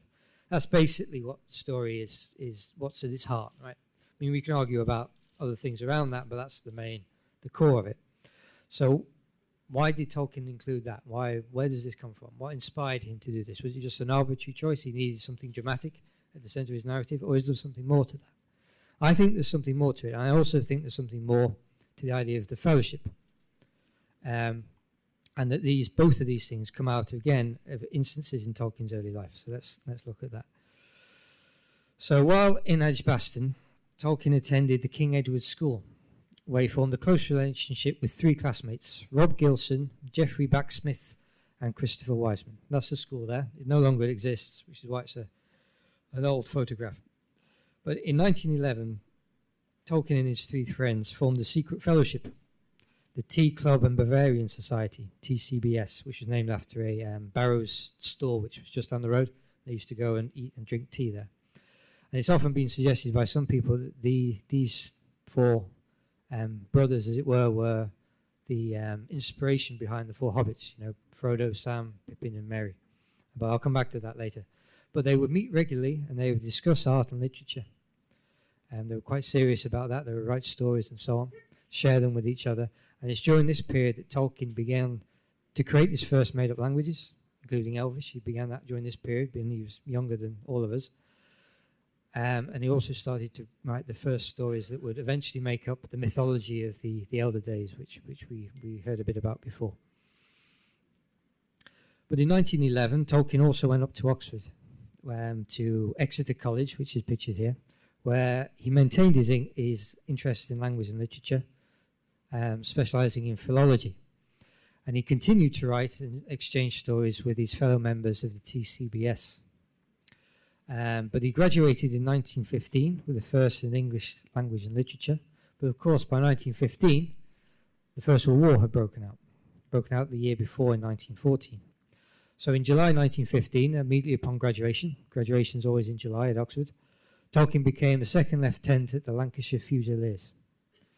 Now, after a year of training and bonding with his fellow soldiers, he was sent to fight at the Battle of the Somme, which was fought from July to November 1916. So he was there from the beginning. Now,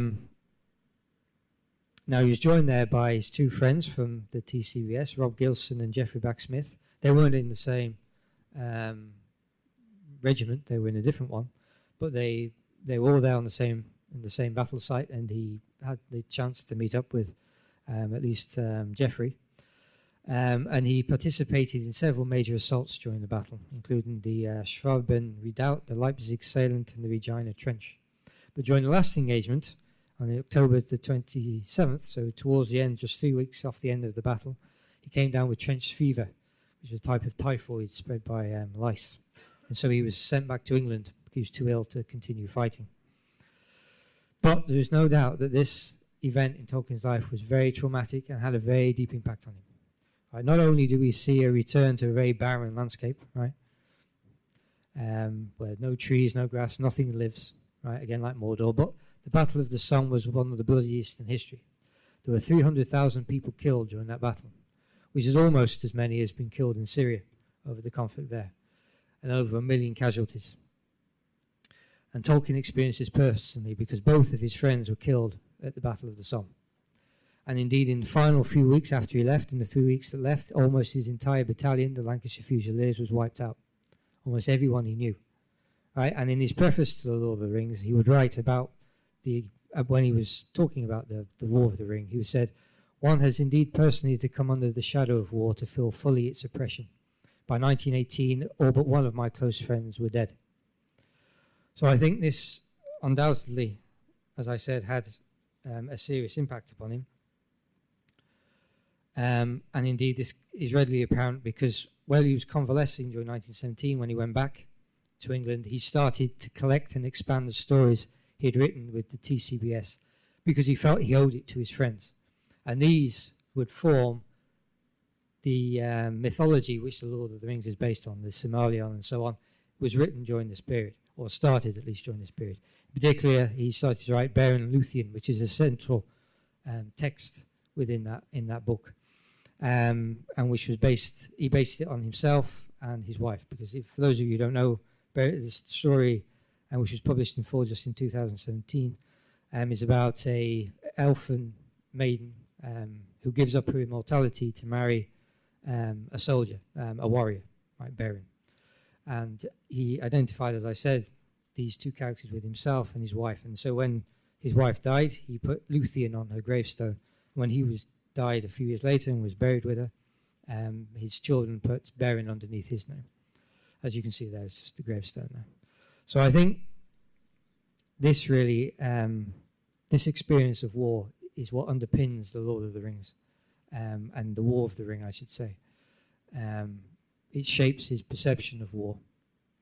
So coming on to the contemporary relevance, that quotation that I read out at the beginning, which I reproduce here, starts to make more meaning, right? There is no such thing as a natural death. You can sense the anger in that now, right? Somebody who went through the First World War and saw most of his friends die, you can understand why they would consider death to be an unjustifiable violation. But he wasn't a pacifist either. It's important to point this out. I mean, he has the war there. He doesn't condemn the War of the Ring.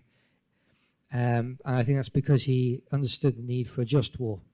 That particularly comes out with his attitude towards the Second World War. He didn't oppose the Second World War because he felt it was necessary.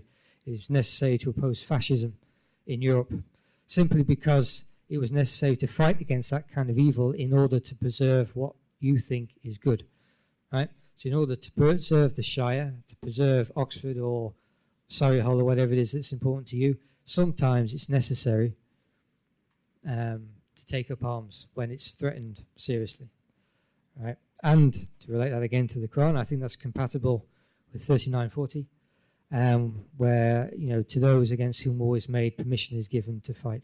and so on. I won't read the whole quotation, but when war is made against you, it's permissible to defend yourself, to defend what is good and most important to you. So I think that, again, underlines the Quran, underlines the Lord of the Rings.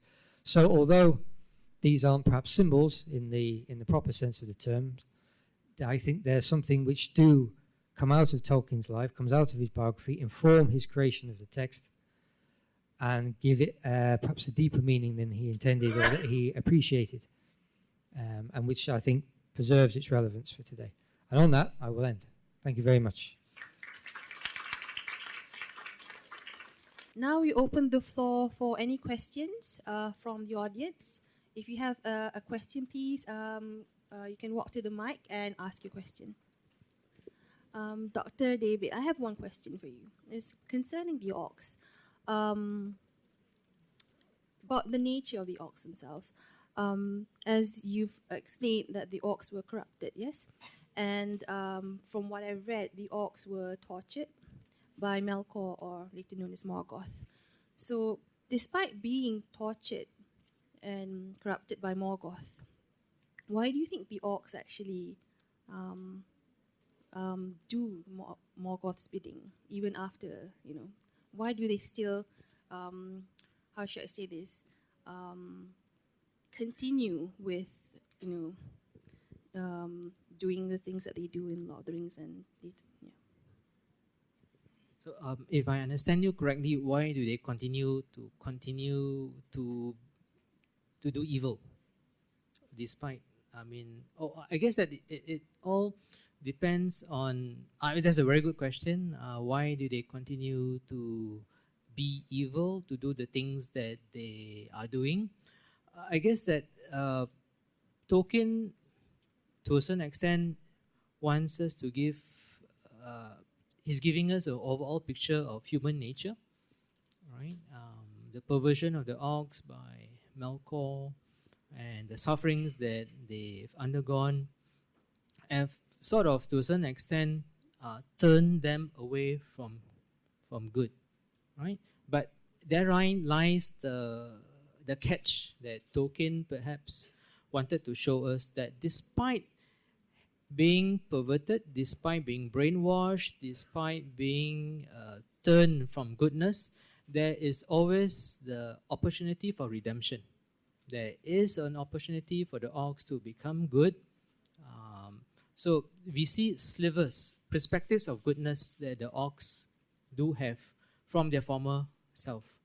And we can also see that, in a way, it also tells us that Tolkien has not given up hope on humanity.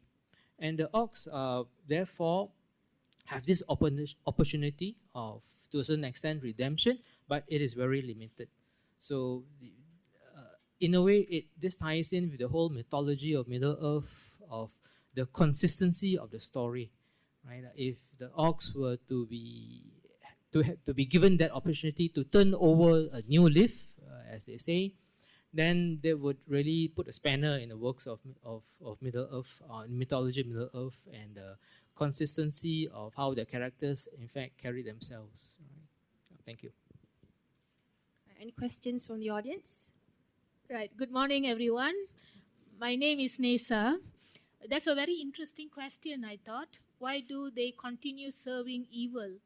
Well, in my opinion, I think it's because it might be all that they know. They are bred to fight.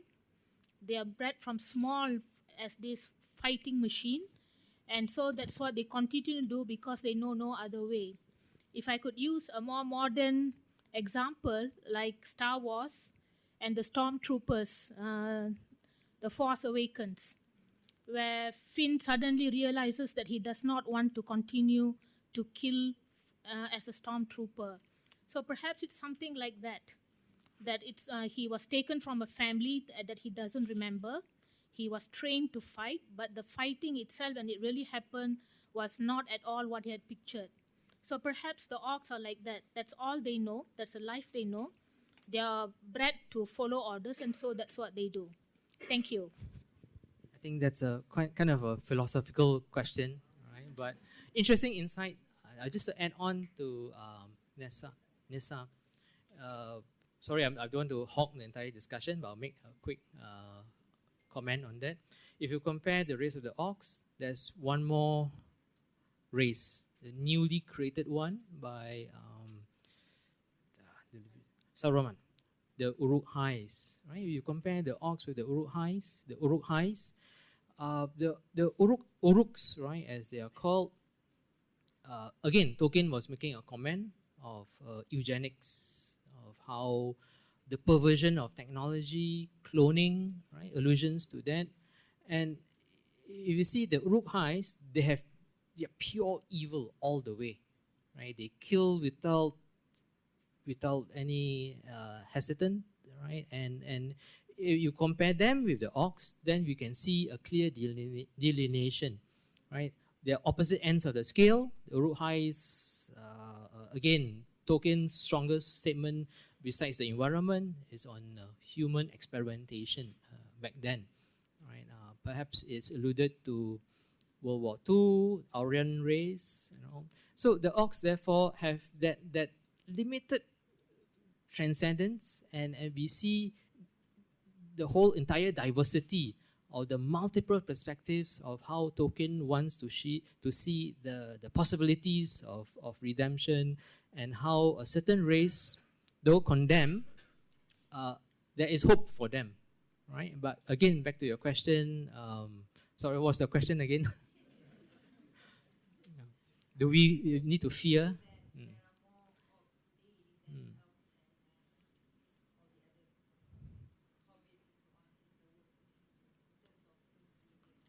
Possibly. The biggest takeaway from the Lord of the Rings, in my opinion, is that you see the whole journey to throw the ring, right, to cast them in the Mount Doom.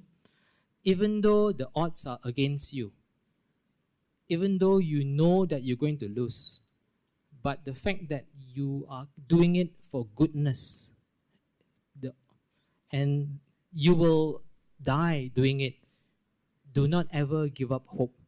That's how the entire fellowship or the Lord of the Rings seems to be alluding, right? Continue to do good no matter if the odds are against you. So that one should never really give up on the pursuit of goodness. Right? Thank you. Hi. Actually, there's something I've been wondering for quite some time is what is the actual power of the ring?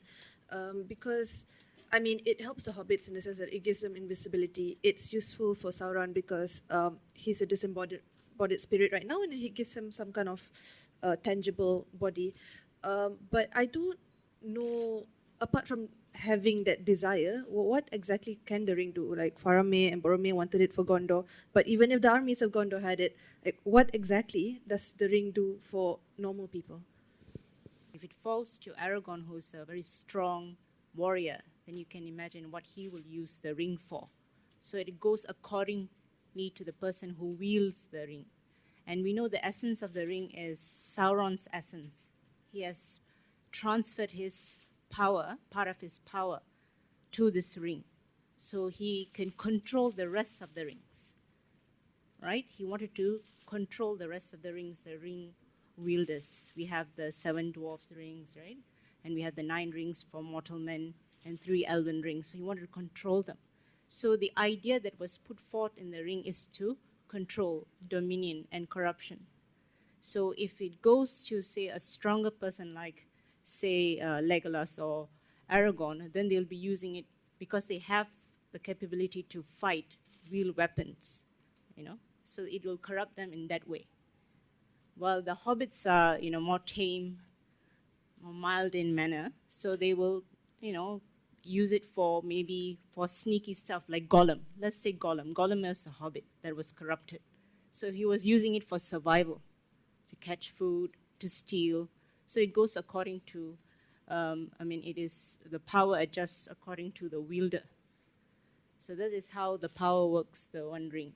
So that's why you have to destroy it. It cannot be used for good because the essence of the power is from Sauron. So if they Boromir believed that by bringing it to, say, to his people in Minas Tirith, they'll be able to help. But the essence of the power itself is evil. So it cannot be wielded for good. Thank you. Any other questions? Any other questions from the audience? All right. One thing about that that I wanted to talk about was actually criticism aimed at Tolkien's work. Earlier on, we talked about diversity and how I think someone mentioned that Tolkien's Lord of the Rings is whitewashed, and that's why they're not really interested in reading it. So, despite having dwarves, elves, orcs, and a diverse range of races, why do you think this perception still persists? Yes, that's the whole diversity of literature. There are many facets of interpretation to many literary works. And the latest criticism, if I'm not mistaken, December 10th, 2018, based on an article written in a newspaper in the UK, that Tolkien is a racist. I don't know how that came about. But even the criticism on racism has spanned throughout the decades. His whitewashing, his characters. Lord of the Rings is just a mere, again, sort of a dichotomy. Dichotomy between good and evil. And if something is put in the limelight, for example, the Lord of the Rings, an epic tale that has spanned many decades, many authorship, literature has been formed, has been written about it, then there's no escaping it from the scrutiny of critics, sociologists, anthropologists, even people from the sciences, for making their comments, right? And as we were discussing in the morning, that Tolkien first and foremost wrote the Lord of the Rings as a form of reading, simple light reading. He did not really want it to be under the scrutiny because he hated the limelight. In fact, the Lord of the Rings, due to the economical factors back then, has been split into 3 books because the cost of printing was very expensive, especially post-World War II. Then again, I wouldn't view such criticism in a harsh light, in a negative light, because eventually all of this will add to the entire dynamic and strength of the epic tale, the Lord of the Rings, right? And if you really were to go back, perhaps from a historian's point of view, into what Tolkien was commenting on, his background in World War I, World War II, his stand against the environment, right? The pollution, right? He was against greed, perhaps companies that were polluting the environment. He was also making a statement on the evils of war. He was also saying a lot of things on human diversity. If you were to take a historical approach, looking at his background, then you would know that most of the criticism, especially like, for example, racism and whitewashing, would fall very far apart from his whole intention of writing the Lord of the Rings as a form of epic novel for all people to read, right? And at all times, right? So I would say that such criticism would be very much, again, just my point of view, unfounded. Right? Thank you. Perhaps some, can say something about this. I think going back to allegory, like if you try to see it in a certain perspective, you see art for art's sake, like Oscar Wilde says, art for art's sake. So you enjoy the text as it is, while not being, allegorical, comparing this is this, right? So there are dwarfs, the many races with different shapes and sizes and colors. So when I first saw the Mumakils, the Oliphaunts, right, the Southerns who came in the war, the big elephants, on big elephants, I thought they were like Indian people, when they bring elephants to war. So I was thinking, if you see it like that, it's going to be very reductionist point of view, right? So you shouldn't see it like that. Even when Aragorn calls the men of the West. So if you look at the map and you see the West, the Westerners belong to the Europeans. And the men of the East, the Easterlings are the evil people. You're going to see it very restrictive point of view. So you cannot oversimplify things. So critics who see it as whitewash, maybe they're coming in a very, very narrow perspective. But like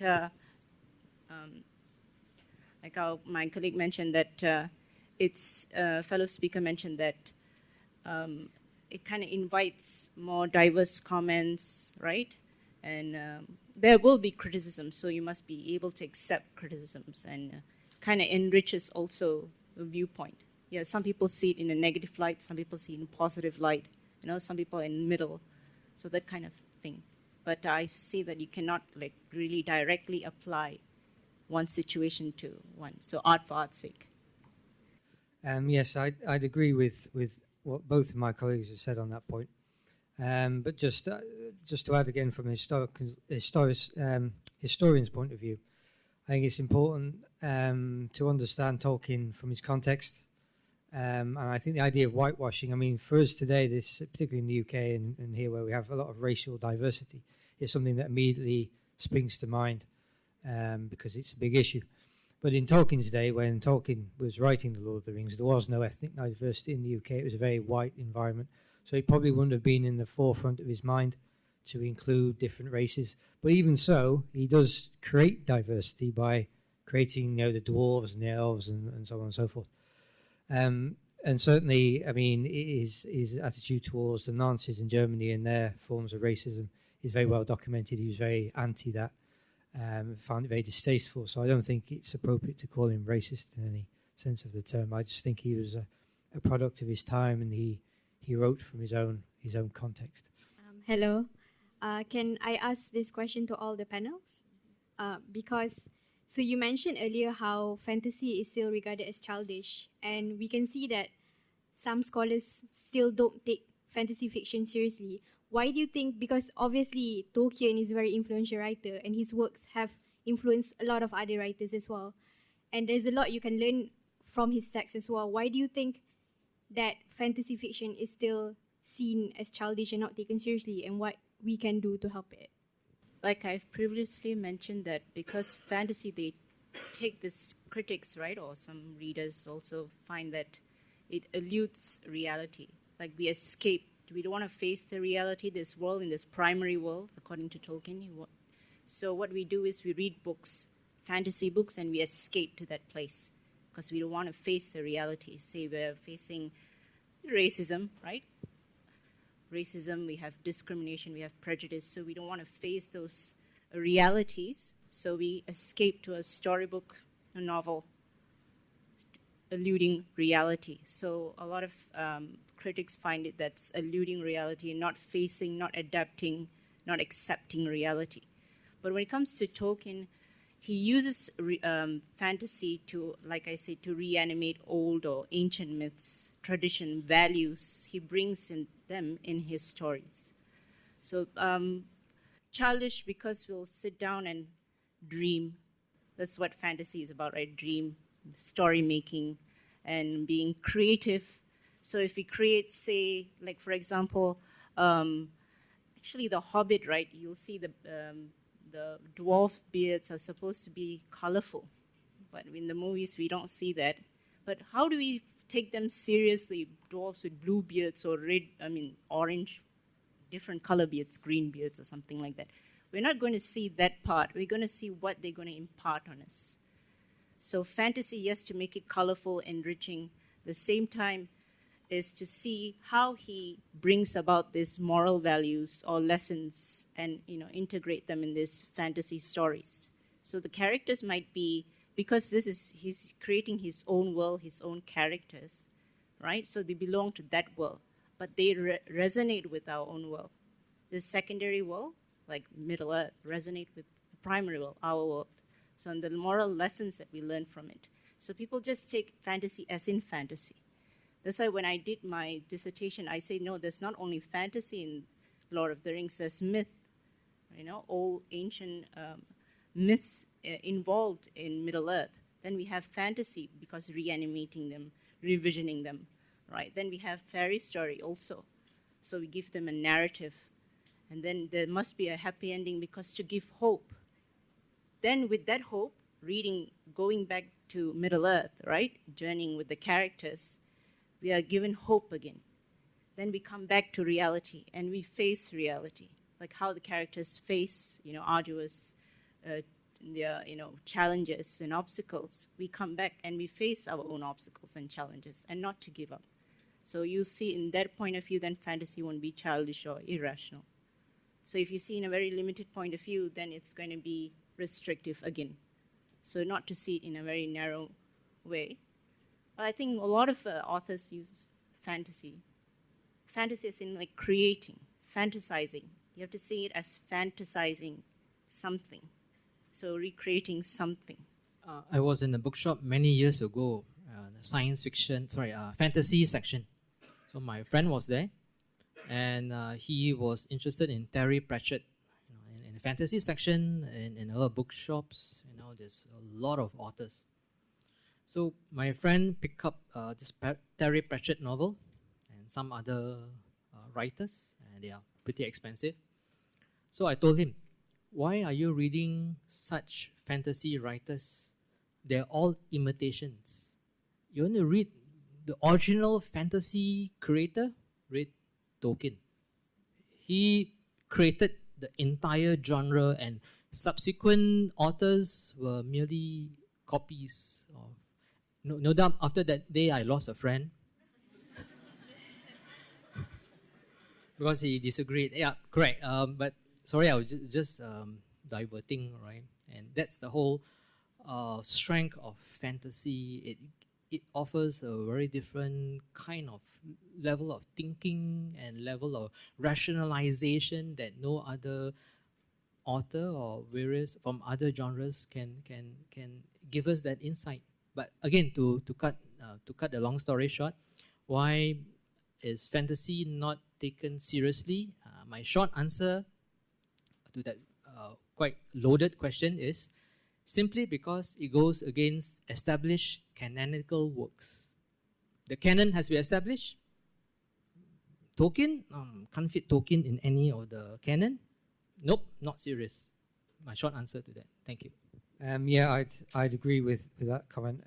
When I was at Oxford, Tolkien is obviously discussed, and he's been studied more and appreciated more than perhaps has been in the past.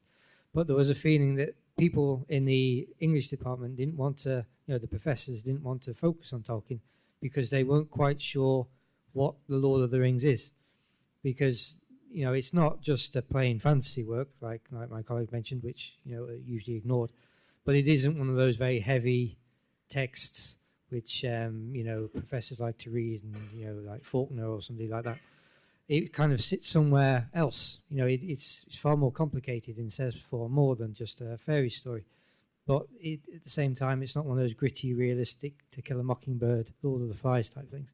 So they didn't know what to do with it, and because of that, it kind of discouraged people from studying it. But I think that is beginning to change. Certainly, I know when I did my GCSEs 20 years ago, for our final assessment, we had to read a book and then write an extended essay on it.